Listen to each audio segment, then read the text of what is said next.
Januari mwezi wa 6 mwaka 2025. Jina langu ni Leo. Nyamila ni Aisha. Na pamoja na hapo tumeona watangazaji wangu hapa studioni ambaye Sindia. Kedi Andia. Na kwanza ni Kinoketu. Msanga kutokea Busia Magharibi ya Kenya. Rais William Ruto kuomba msamaha. na moja kwa moja tuingia katika Msanga Busia Magharibi ya Kenya, ambayo mwanamke mmoja ameweza kujitokeza kwa jina la Mama Maria Sindia na habari zaidi. Na mwanamke mmoja kutoka Busia Magharibi aweza kujitokeza akidai kuwa yeye ni Maria mamake Yesu. Je, Debra, vipi umejua hizi habari zilizotetemesha habari ya kituo chetu asubuhi leo? Na hasha mtangazaji wazangu wamefahamisha. Haya, huyu mwanamke alitoka akakurudisha kutoka kanisa la Kikatoliki pale Ulaya, pale ambapo alianza kufanya miujiza. La kukumaa ni kuwa huko magharibi ndipo tulipompata mwanaume mmoja aliyejipa jina Yesu wa Tanzania.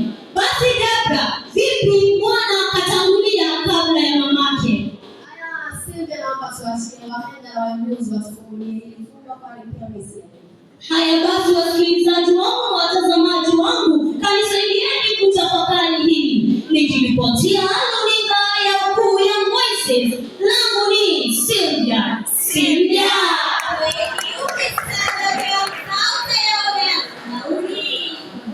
Asante sana Sindia kwa habari hizo. Rais William Ruto kuomba msamaha nchi ya Tanzania. Naomba na Rais wa Kenya Samia Suluhu. Keni na habari zaidi. Naam.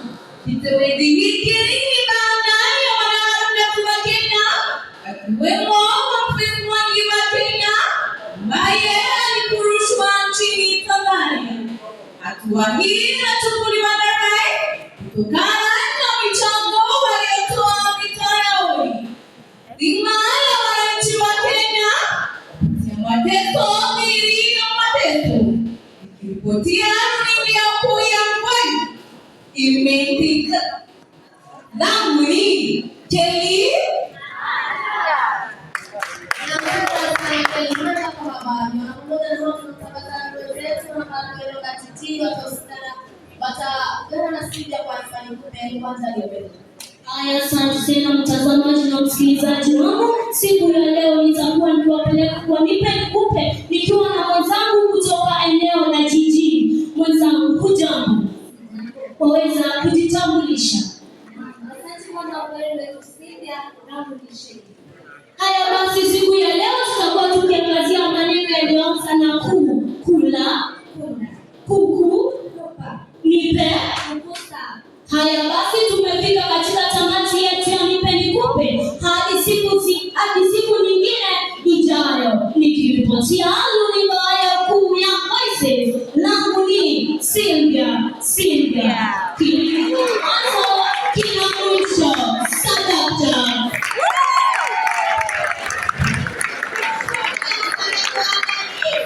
Tumefikia tamati za habari zetu za leo.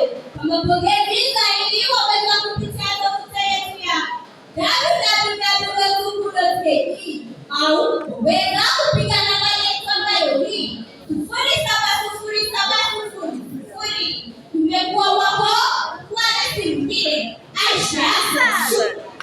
Asante sana kwa kupeleka katika tafakari leo. Alikuwa na mzee mmoja na bibi yake pale ambapo alishika katika kijiji kimoja.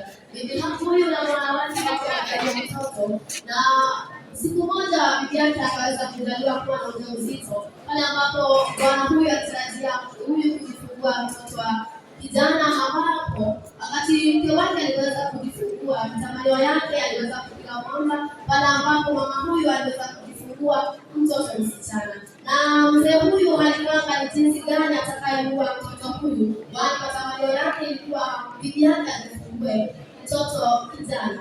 Na siku moja asubuhi akapanga kwamba atapanga chuchu za matiti za bibi yake sugu ili huyu mtoto wake msichana atakapoona aweze kuiaga dunia, na alifanya kama alivyokuwa amefanya.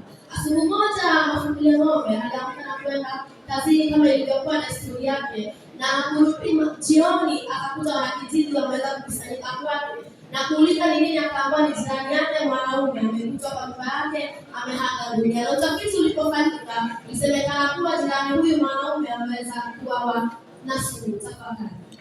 Na kupitia kwa usikilizaji na mtazamaji wangu, umefika tamati, hatuna budi kupiga dhambi hata tutakapokutana tena badala ya hila. Jina langu ni Shepherd.